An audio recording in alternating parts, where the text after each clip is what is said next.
बताऊंगी। तो शिवलिंग जो होता है, शिवलिंग में स्वयं शिव समाहित है। शिवलिंग की पूजा शिव की आपकी जो मूर्ति और फोटो पूजा से ज्यादा मानी गई, वो ज्यादा मान्य है, वो ज्यादा उससे आपको बेनिफिट्स मिलते हैं। वो है क्या?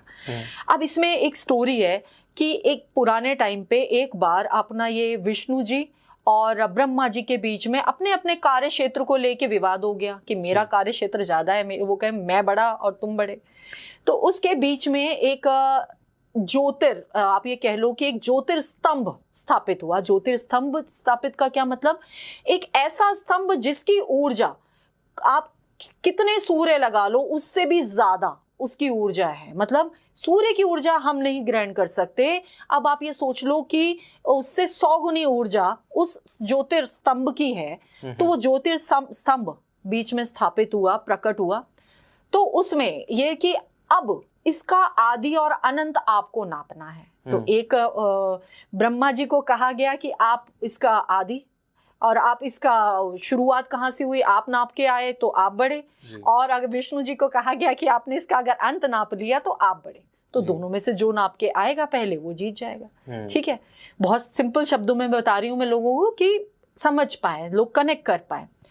तो शुरू हुई जर्नी, ब्रह्मा जी ऊपर गए, विष्णु जी नीचे गए। वो ज्योतिर्स्तंभ ये चलता रहा बहुत टाइम तक, मगर वो ना तो उसका शुरुआत मिली उन्हें ना अंत मिला। वो ज्योतिर्स्तंभ ऐसे ही चलता रहा। उसके बाद वो हार के आके उन दोनों ने प्रणाम किया उस ज्योतिर्स्तंभ को। तब शिव जी प्रकट हुए सामने ज्योतिर्स्तंभ में।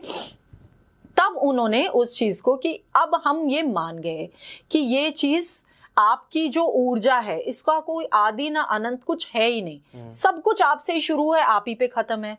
तो कार्य क्षेत्र की तो क्या बात करें, तो वो आप उस जो वो ज्योतिर्स्तंभ है उसको छोटा करके उन्होंने एक लिंग का स्थान दिया और खुद उसके ऊपर साकार और निराकार दोनों रूप उस टाइम पे दिखाई दिए।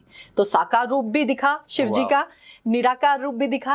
अब वो जो निराकार रूप में वो उनका साकार रूप बस गया। तो उस समय से शिवलिंग स्थापित हुए। आज भी लोगों की बहुत गलत धारणा है शिवलिंग को लेके, किसी को पता ही नहीं शिवलिंग है क्या।